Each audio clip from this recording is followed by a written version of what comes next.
Spiritual Christianity, Chapter 26, continued. Arcana Celestia, number 6000. Quote, "There shall be one day which shall be known unto Jehovah, neither day nor night, for about evening time it shall be light.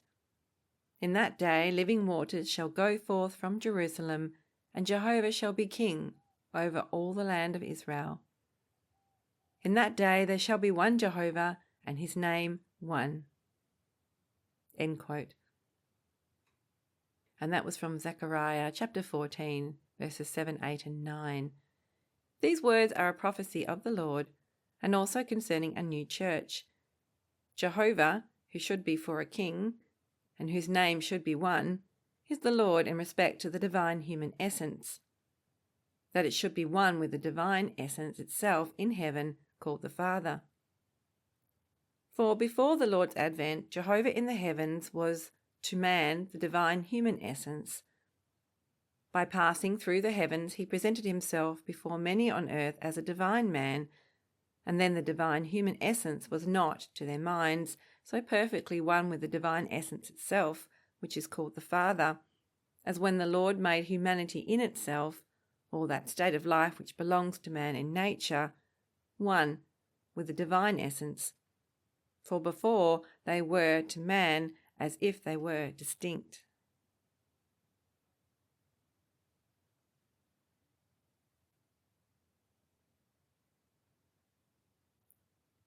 From Arcana Celestia 6280.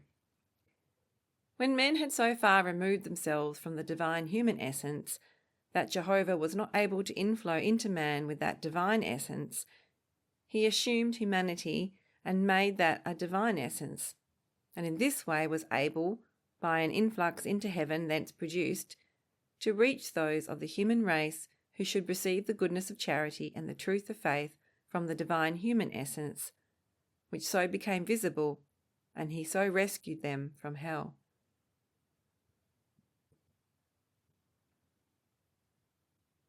And from Arcana Celestia 6371. Quote, "The spectre shall not be taken away from Judah," end quote, signifies that power shall not depart from the celestial kingdom. This follows, first, from the signification of being taken away, which is to depart. Secondly, it follows from the signification of a sceptre, which is power, and indeed the power of truth from goodness, for it is a mark of royal power, and the kingly office signifies truth. And lastly, it follows from the representation of Judah being the celestial kingdom.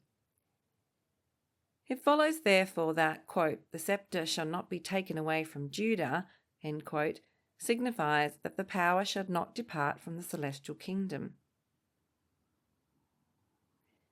This verse, in its literal sense, implies that power would not be taken away from the Jewish people before the Lord's advent, and this is certainly true. But then in this historical truth, as in other parts, there is an internal sense. For it is but a worldly truth that the kingdom shall not be taken away from the Jews.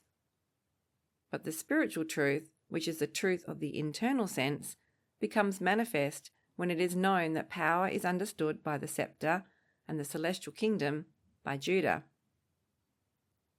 But that the power should depart from the celestial kingdom on the coming of the Lord is a secret truth which no one could know except by revelation. The following is the explanation of this truth. Before the Lord came into the world, the influx of life to men and spirits from Jehovah or the Lord was through the celestial kingdom, that is, by the medium of the angels who belonged to that kingdom, and this was at the time the source of their power.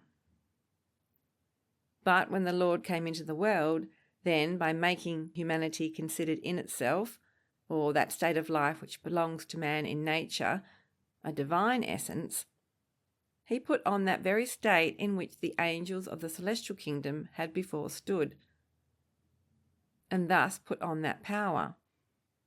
For the divine transflux through that heaven to man had been previously the human divine essence. This transflux was also the divine man, which was presented to man when Jehovah so appeared. But this human divine essence ceased when the Lord made humanity in itself, or that state of life which belongs to the natural man, a divine essence, or a medium of conjunction.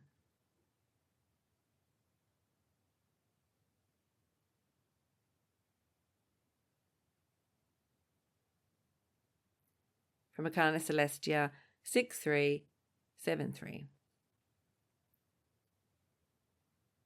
Unto Shiloh come signifies the advent of the Lord and the tranquillity of peace which then ensued.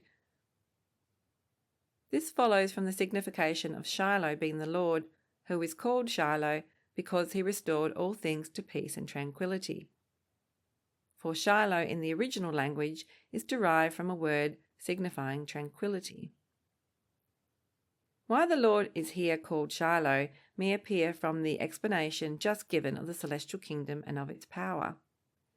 For so long as that kingdom served as the medium for the presentation of the divine essence to man, a state of intranquility was the effect, it being impossible that the states of life in heaven nor those in hell could be reduced by that essence to order.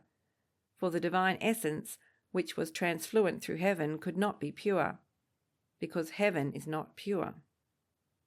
And thus neither was that kingdom sufficiently strong to be the medium for preserving all things in order.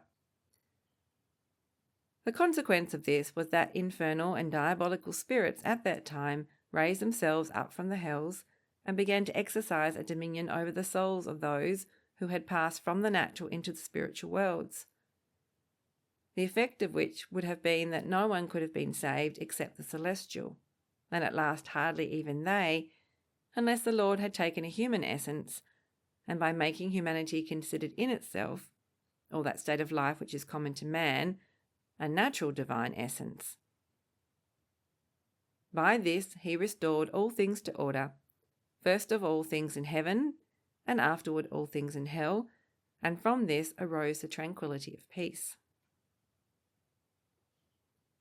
Divine truth from Jehovah or the Lord inflowed through heaven into the human race, but as this is not sufficient when man removes himself from goodness, the Lord came into the world to make humanity considered in itself, or that state which is common to all men in nature, a natural divine essence, that so from his divine human essence, divine truth might go forth and save man, who by means of truth could be receptive of goodness.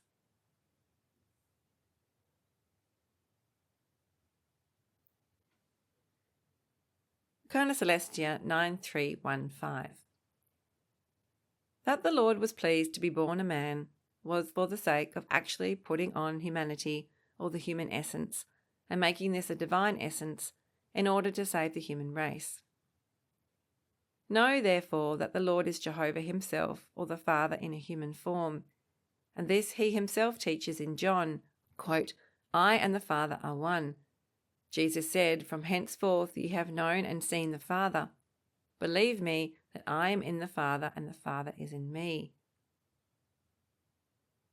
Or, all mine are thine and thine are mine. This great mystery is described by these words in John, quote, In the beginning was the Word, and the Word was with God, and the Word was God. This was in the beginning with God. All things were made through him, and without him was not anything made that was made.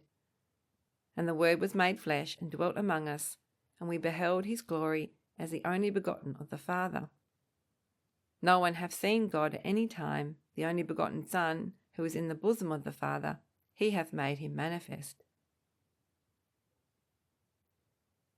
The Word is the divine truth which was revealed to man, and as this could not be revealed except by Jehovah in a human form, in other words, by the Lord, therefore it is said, quote, In the beginning was the Word, and the Word was with God, and the Word was God.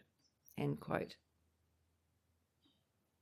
That the Lord is meant by the Word is admitted in the Church, for it is plainly declared that, quote, the Word was made flesh, and dwelt among us, and we beheld his glory as the only begotten of the Father. End quote.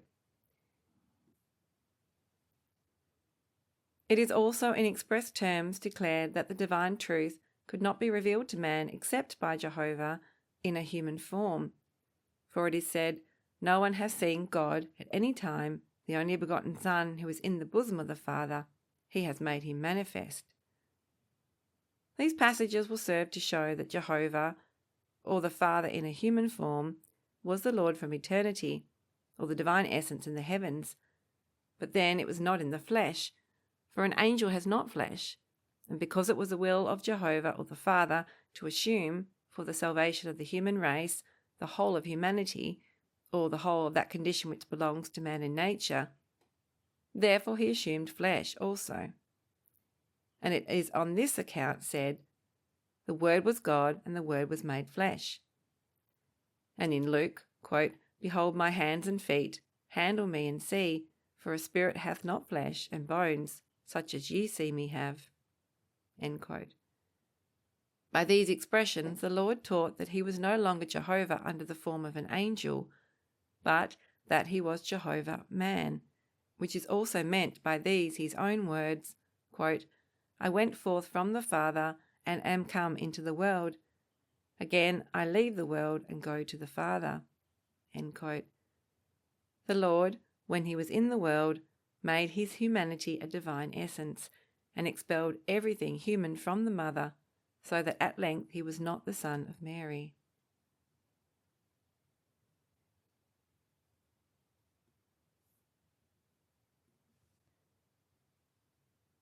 From the Doctrine of Sacred Scripture, number 99.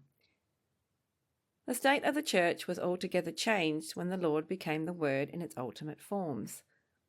All the churches which existed before his advent were representative churches, and were unable to see the divine truth except in obscurity. But after his advent into the world, a church was instituted by himself, which saw the divine truth in light, and these states are as different from one another as evening and morning.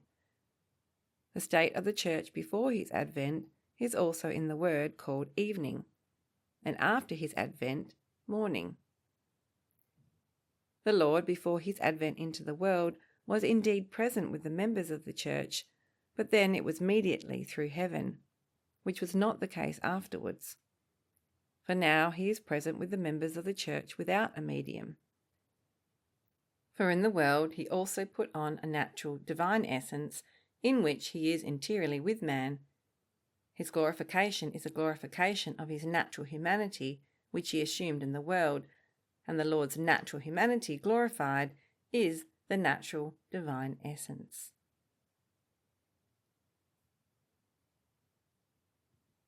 Heaven and Hell 101.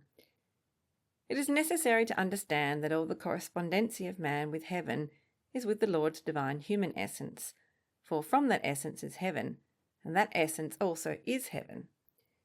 Unless the divine human essence were influent into all things of heaven, and according to correspondences into all things of the world, there could be neither angel nor man.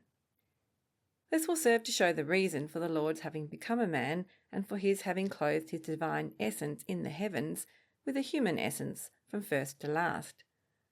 For the divine human essence, from which heaven existed before his advent, was not then sufficient for the support of all things, because man, who is the basis of the heavens, had undermined and destroyed the divine order.